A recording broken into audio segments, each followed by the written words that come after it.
galgala da mutu na wajen arewa.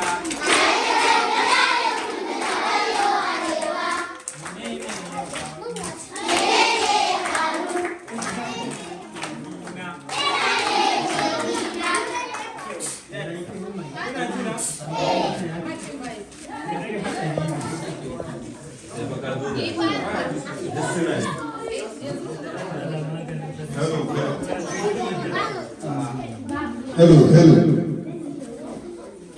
To abubuwan da muke so ku kasance shi ne kasance 'yan makaranta kuma ku sani cewa a wannan yanki namu na arewa mun taso ne da girmama kai. Duk wanda aka ce ya girme ka to ka tabbata kana bashi girmansa. An gane? Idan ya ce ka bari, ka bari. Idan babba ya ce a bari, ni za a yi? Kada a wa manya rashin kunya. An gane? Duk inda aka ga babba a girmama shi a gaida shi. An gane ba? Duk inda ko fada ake aka ga babba ba sai ya ce a bari ba, a yi maza a bari. Sannan idan an zo makaranta muna so a mai da hankali, saboda za mu rinka dawowa lokaci zuwa lokaci. Yaran da suka fi kowa hazaka, waɗanda suka fi kowa mai da hankali, za mu tambayi malamai, za a ɗauko report card. Ana ba ku report ko? Sakamakon jarabawa za mu ɗauko, za mu duba waɗanda suka fi mai da hankali, za a ba su kyauta mai kyau.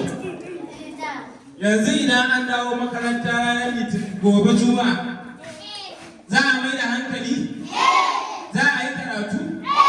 To fa sai an yi karatun nan ne za ka zo kai ma ka taimaki ɗan gidanku, za ka zo ka taimaki garinku, za ka zo ka taimaki ƙasarka.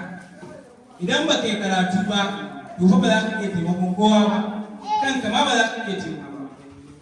Sai ka yi karatun nan ne za ka zo ka taimaki kanka.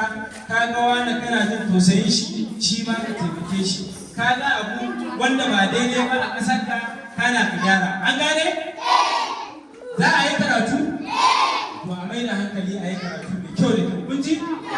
A dage kada a yi a rinka makara a makaranta, a rinka zuwa da wuri sassa. A tafawa a yi taisi.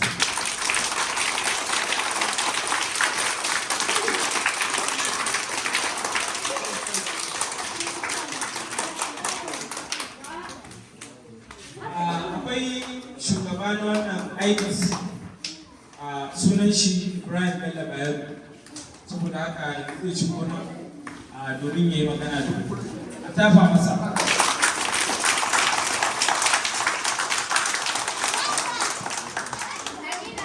Waye ke so ya zo da daya a nan wurin? Ba kuɗa kowa ya saka hannunsa kasa. Waye ke so ya zama likita? Waye ke so ya zama likita a nan? Wanda yake so ya zama likita ya daga hannunsa. Ina ku likitoci kun so ku zama?